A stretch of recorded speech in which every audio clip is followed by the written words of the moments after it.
Online থেকে খুব ভালো একটা জিনিস অর্ডার দিয়েছিলাম, আর এই দেখুন আমি অর্ডার দিলে কি হবে, আইসি অনলাইনে জিনিসপত্র খোলার জন্য একদম রেডি হয়ে বসে থাকে।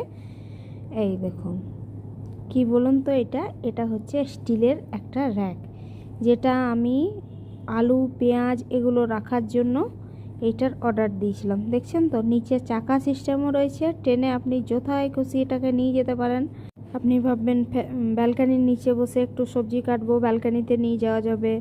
ফ্যানের নিচে বসে সবজি কাটবো, ফ্যানের নিচে নিয়ে যাওয়া যাবে। ভাববেন এসি ঘরে বসে সবজি কাটবো, তো সেখানেও নিয়ে যাওয়া যাবে। আর এখানে আমি পেপারগুলো গুছিয়ে এর মধ্যে তাকগুলোর মধ্যে পেড়ে নিলাম, কারণ আলু পেঁয়াজ রাখবো, নোংরাটা যাতে নিচে না পড়ে যায়। এই দেখুন ওপরের তাকে রসুন, একটু ফল ওপরের তাকটায় রেখে দিলাম, কাগজি লেবুগুলো রেখে দিলাম। নিচের তাকটাতে ভারী থাকবে, আলুগুলো নিচের তাকে রাখবো। তো এইভাবে আমি গুছিয়ে গুছিয়ে পুরো তাকটা রাখলাম। আর এইভাবে যখন পেপারগুলো নষ্ট হয়ে যাবে, খারাপ হয়ে যাবে, তখন আবার নিউজ পেপার চেঞ্জ করে অন্য নিউজ পেপার দিয়ে দেবো। দেখছেন তো কি ভালো হলো না জিনিসটা, খুব সুন্দর এসেছে, এটা পুরো মনের মতো হয়েছে আমার। আপনাদের কারো দরকার লাগলে জানাবেন, আমি লিঙ্কটা দিয়ে দেবো, লিঙ্কটা শেয়ার করব। কেমন হয়েছে অবশ্যই আপনারা এটা জানাবেন। এই দেখুন পুরো ঠেলে ঠেলে নিয়ে যাওয়া।